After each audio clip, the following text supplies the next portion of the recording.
नमस्कार दोस्तों, स्वागत है आपका M S group of institution के यूट्यूब चैनल पे। और आज दोस्तों हम लोग बात करने वाले हैं कि C M S C D course क्या होता है और मार्केट में C M S C D course से जुड़े हुए फ्रॉड कैसे चल रहे हैं, कैसे आप देख पाएंगे कि कौन सा कॉलेज सही है, कौन सा कॉलेज आपका ख़राब है, या C M S C D की रजिस्ट्रेशन प्रक्रिया क्या होती है, C M S C D का रजिस्ट्रेशन कैसे होता है।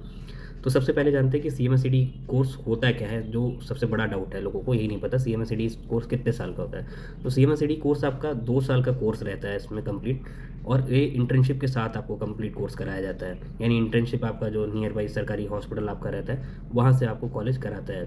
दूसरी चीज़, ये कोर्स फेमस इसलिए है क्योंकि 2003 में सुप्रीम कोर्ट का आदेश आया था, उसके बिहाफ पे ये कोर्स चलता है। बहुत लोगों के मन के अंदर डाउट रहता है ये कोर्स एक्चुअली चलता कहाँ से है। तो सुप्रीम कोर्ट का आदेश जो आया था 2003 का, उसके बिहाफ पे ये कोर्स चलता है। अगर हिस्ट्री की बात करें तो 1990 के आसपास ये सिविल कोर्ट में पहले केस लड़ा गया। जो कोलकाता के प्रैक्टिशनर थे वहाँ पे उन लोगों ने केस लड़ा। उसके बाद फिर हाई कोर्ट में लड़ा गया अपने अधिकार पाने के लिए। फिर फाइनली सुप्रीम कोर्ट में जाके ये केस वो लोग जीतते हैं। ऐसे C M S C D course की मतलब आप ये समझ सकते हो उत्पत्ति हुई, यहाँ से ये कोर्स शुरू हुआ। अब आता है कि फर्स्ट ईयर में आपको क्या पढ़ाया जाता है। फर्स्ट ईयर में आपको एनाटॉमी पढ़ाया जाता है, फर्स्ट एड पढ़ाया जाता है, पैथोलॉजी पढ़ाया जाता है, एलिमेंट्री ऑफ फार्माकोलॉजी पढ़ाया जाता है। सेकंड ईयर में आपका एसेंशियल ड्रग्स हो गया, कॉमन मेडिकल एलिमेंट्स हो गया, प्राइमरी हेल्थ केयर हो गया, प्रिवेंशन ऑफ मैनेजमेंट डिजीज़ हो गया, ये आपको सेकंड ईयर में पढ़ाया जाता है। अब थोड़ा सा डिटेल में जान लेते हैं कि फर्स्ट ईयर में आप अगर एनाटॉमी भी अगर कर रहे हैं तो उसमें आप क्या क्या पढ़ते हैं। जैसे कि आपके शरीर की रचना हो गई, हड्डियों के बारे में बताया जाता है, मांसपेशियों के बारे में बताया जाता है, हार्ट के बारे में बताया जाता है। इसके बारे में आपको जानकारी दी जाती है। और फर्स्ट एड में आप लोग क्या पढ़ते हैं उसके बारे में बता देते हैं। फर्स्ट एड में आप पढ़ते हैं जैसे इमीडिएट आप किसी पेशेंट को रिलीफ कैसे देंगे अगर आपके पास आ गया, सांस फूलने की अगर दिक्कत है तो कैसे उसको सॉर्ट आउट करेंगे।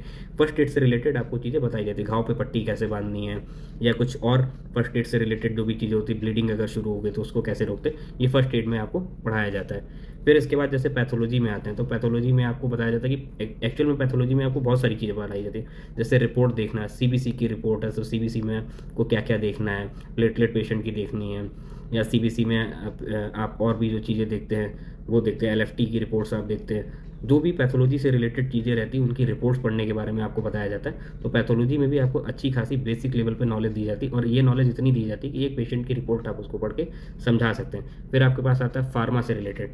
फार्मा में आपको बेसिकली बताया जाता है मेडिसिन के कॉम्बिनेशन क्या है, पैरासीटामॉल के साथ क्या दिया जाए, या फिर कई बार होता है कि आप लोग प्रैक्टिस करते हैं डबल डबल एंटीबायोटिक लिख देते हैं। कई बार पर्चे आते हैं, डॉक्टर्स बताते हैं कि रूलर में जो प्रैक्टिस लोग कर रहे होते हैं वो मतलब 1-2 एंटीबायोटिक वो लोग लिख देते हैं। इस बारे में भी देखा गया। तो ये सारी चीज़ें ना हो, ये भी चीज़ें आपको बताई जाती है, फर्स्ट ईयर में बताई जाती है। एसेंशियल ड्रग्स, एसेंशियल ड्रग्स में आपको 42 प्रकार की मेडिसिन जो होती वो बताई जाती है। कौन कौन सी मेडिसिन आप देते हैं, कॉम्बिनेशन मेडिसिन का क्या होता है, C M S C D की जो मेडिसिन होती है वो कौन सी मेडिसिन होती, इन सब चीज़ों